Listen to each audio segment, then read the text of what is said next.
Hey guys, today I thought that I would do a video talking about annotating books because it's something that I'm always fascinated to hear other people talk about for some reason, and I recently just annotated a book kind of for the first time, and I'm going to talk about like books that I've annotated in the past and like reasons for that and ways it's helpful and things like that. But this is the first time that I've annotated a book just because I wanted to. This is kind of like how I ended up, and I just wanted to talk to you guys about it and explain the process. I'd only ever done it when I had to annotate books for uni, so for me annotating a book kind of always felt like work. In terms of annotating books for uni, the main reason I would do it is that I can go back and find particular moments in the text to use in an essay or an assignment or something like that, because it can be, even though you can recall things that happened that would be useful because it's relevant to a particular question or whatever, it's hard sometimes to remember when in the book that happened. So annotating just helps you to be able to flick through and find that particular section later on. I'd also used annotating to write summaries. Even if you do like every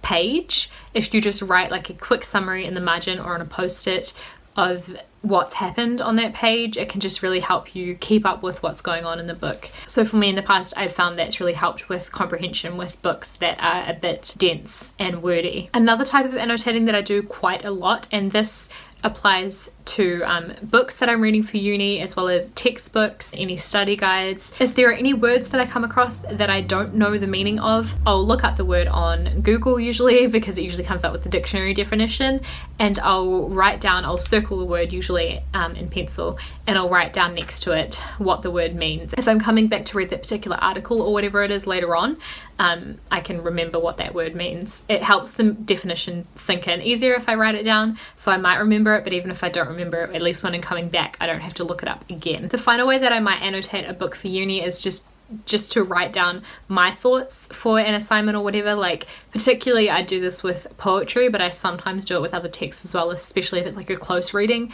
exercise, rather than writing about like the book as a whole. But I might jot down next to particular sections like my thoughts and language techniques I'm recognizing, and just things about themes and just things I notice. So I found annotating books really helpful for uni. Usually I annotate in pencil so I could rub them out. Often I would use post-its as well, so that's fine. But I have at times with books that I'm pretty confident that I'm going to keep on my own shelves, I do highlight books for uni, and I will sometimes write on them in pen if I'm pretty sure that I want to hold on to it and that I don't mind having that in there permanently. Annotating books that I read for fun though, it's something that I've thought about doing in the past, but I just couldn't bring myself to do it because it feels too similar to like doing work for uni.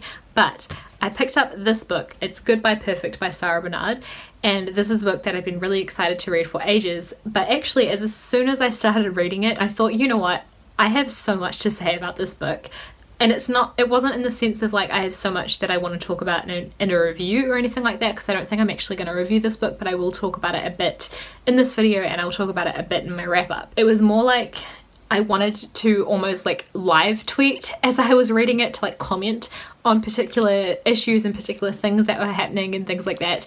And I thought, I can't live tweet a whole book. And I realized that a good way to have that kind of experience where you're commenting on things that you're reading is to annotate a book. And I feel like that's, you know, that's kind of what the purpose is of annotating. And I guess it was in my mind because I watch Yasmin's videos all the time and she always talks about annotating. So yeah, basically it was a combination of like I just had a lot of comments to put throughout this book that made me want to express them, and also just inspiration from watching Yasmin annotate her books. So what I've been doing was using a pencil and some post-it notes. These are just from Kmart and they're really good. Like they're super sticky. You know, sometimes you get post-it notes that don't stick in properly and they're really cute but they don't actually work.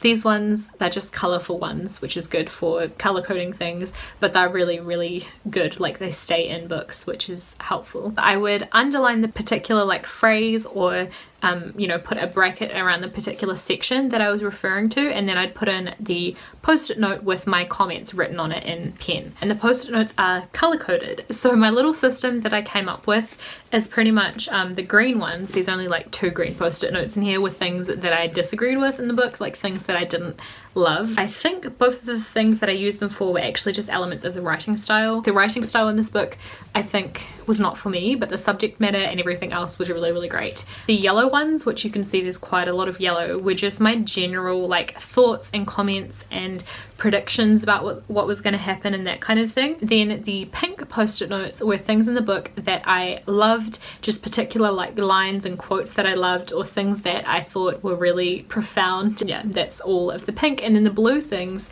are kind of random. There's a particular song that's mentioned twice in this book, so I marked both mentions of it in blue just so I could find them again. And it's the song Vienna by Billy Joel, which is a song that I know from 13 Going on 30, or it's also called Suddenly 30, the Jennifer Garner movie, where she is a preteen in like the 80s and then she wakes up and she's 30 and like a magazine editor and stuff. That song's from that movie. But anyway, it gets mentioned twice in this book, and I just wrote my own like thoughts about what the song means in relation to like the things going on in this book in comparison with like how the character views the song. I just thought that was interesting too. So I don't think this particular color coding system is necessarily the exact same colors I would use for every book, just because obviously, first of all, blue, there's not always going to be songs in books, but I feel like I could do similar things if there's any intertextuality in the book, like if a book is mentioning another book or referring to other things from pop culture, that kind of thing. I feel like I could use blue for that. And then otherwise I'm happy with my system. I like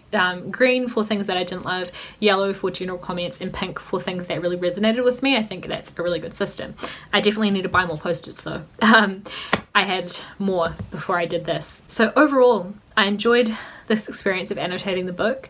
I don't think I'm necessarily going to keep annotating books. I don't want to annotate every book that I ever read because I don't want it to feel like work. But now I know that if I am reading a book and I feel like, wow, I have a lot to comment on here and I really want to memorize some of these quotes, now I know that this is a kind of process that I can follow and really enjoy it if it is that type of book. And I think for me it will just be particular kinds of books where I find the issues that it deals with really engaging. I think it totally depends on the book. So if you're interested, this book is a YA contemporary novel. It's about a girl whose friend runs away with one of their teachers from school. She's only 15, but she falls into a romantic relationship with a teacher who's obviously a lot older than she is, and leaves the friend to pick up the pieces. There's a lot of conversation around consent and why younger people can't consent to certain things and just the consequences of that. And I think it deals with feelings of teenagers well, without being condescending, but also without romanticizing the situation or anything like that. Also, something that I really liked about this book that was in contrast with the whole disturbing like teacher-student relationship thing was the main character, her relationship with her boyfriend, who they're the same age as each other, first of all.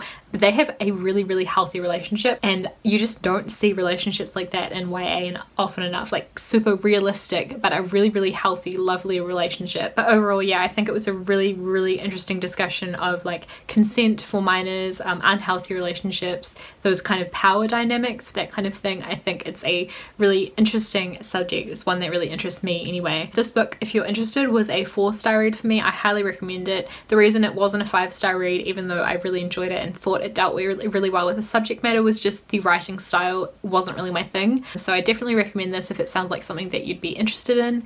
Let me know in the comments down below if you annotate books, and if you do, like, what's your system. And I'll see you guys with another video in a couple days. Bye.